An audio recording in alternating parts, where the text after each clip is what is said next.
Class 8 আর class 10-এর ভূগোলের তোমাদের যে বায়ুর চাপের চ্যাপ্টারটা রয়েছে সেখান থেকে আমি তোমাদের চ্যাপ্টারটা থেকে যে ব্রড কোশ্চেনগুলো আছে সমস্তটাই কিন্তু আমি আগের ভিডিওতে এক্সপ্লেন করে দিয়েছি। আজকে যে কোশ্চেনের উত্তরটা তোমাদের দেবো যে নিরক্ষীয় অঞ্চলে নিম্নচাপের সৃষ্টির কারণ কি, এটা কিন্তু তোমাদের আমি আগের ভিডিওতে বুঝিয়ে দিয়েছি যে প্রত্যেকটা অঞ্চলে কোথায় কেন নিম্নচাপ বা কোথায় কেন উচ্চচাপ সৃষ্টি হচ্ছে সেটা কিন্তু তোমাদের আমি বুঝিয়ে দিয়েছি। সেই লিঙ্কটা আমি এই ভিডিও ডেসক্রিপশন বক্সে দিয়ে দেবো, প্রথমে সেটা দেখে নিও, প্রথমে বুঝে নেবে যে কেন কোথায় নিম্নচাপ বা কোথায় কেন উচ্চচাপ সৃষ্টি হচ্ছে, তারপরে হচ্ছে নোটটা তোমরা পড়বে, তাহলে কিন্তু বুঝতে পারবে। এখানে আজকে আমি নিরক্ষীয় অঞ্চলে নিম্নচাপ সৃষ্টির কারণের নোটটা দিয়ে দিচ্ছি, আগের ভিডিওতে কিন্তু সেটা আমি বুঝিয়ে দিয়েছি, ঠিক আছে। এইভাবে কিন্তু যদি লেখো তাহলে কিন্তু পুরো নাম্বারটা পাবে। তোমাদের হচ্ছে এই কোশ্চেনটা খুব দেয় যে নিরক্ষীয় অঞ্চলে নিম্নচাপের সৃষ্টির কারণ কি। দেখো মূলত 3টি কারণে নিরক্ষীয় অঞ্চলে নিম্নচাপ বিরাজ করে। নাম্বার 1, অবস্থান। নিরক্ষরেখার দুপাশে 0 ডিগ্রি থেকে 5 ডিগ্রি অক্ষরেখা পর্যন্ত বিস্তৃত অঞ্চল হলো নিরক্ষীয় অঞ্চল। ফলে নিরক্ষীয় অঞ্চলে সূর্য রশ্মি সারা বছর লম্বভাবে পড়ে, ফলে এখানকার বায়ু সারা বছর উষ্ণ থাকে। নাম্বার 2, জলভাগের অবস্থান। এই অঞ্চলের স্থলভাগের তুলনায় জলভাগ বেশি থাকায় উষ্ণ বায়ু জলীয় বাষ্প ধারণ ক্ষমতা খুব বেশি। আবার উষ্ণ অঞ্চলে ঘনত্ব কম হলে এটি হালকা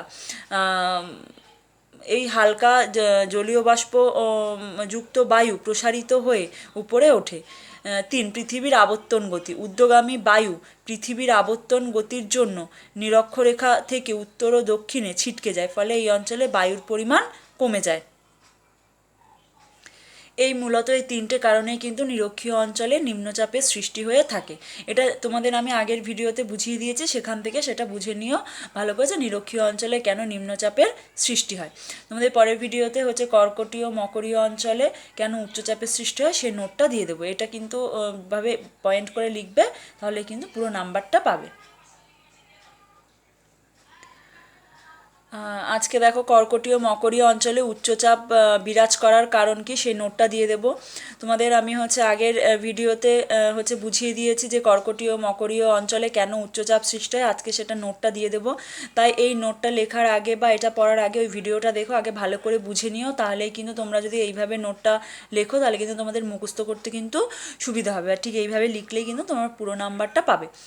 দেখো অবস্থান। উভয় গোলার্ধে 25 ডিগ্রি থেকে 35 ডিগ্রি অক্ষাংশের মধ্যে কর্কটীয় মকরী উচ্চচাপ বলয় দুটি অবস্থান করে। উচ্চচাপ সৃষ্টির কারণ এই অঞ্চলে দেখো প্রথমে আছে সূর্যরশ্মির পতন কোণ। নিরক্ষীয় অঞ্চল থেকে উষ্ণ আর্দ্র বায়ু হালকা হয়ে বায়ু ওপরের দিকে উঠতে শুরু করে। এই ঊর্ধ্বগামী বায়ু উচ্চতা বৃদ্ধির সাথে কমতে শুরু করে, বায়ু ঠান্ডা ও ভারী হয়ে ওঠে ও ঘনত্ব বেড়ে যায়। তারপরে দেখো আছে যে জলীয় বাষ্পের স্বল্পতা। সূর্যরশ্মি তির্যকভাবে এই অঞ্চলে পতিত হয়, ফলে বাষ্পীভবন তথা জলীয় বাষ্পের হার কম।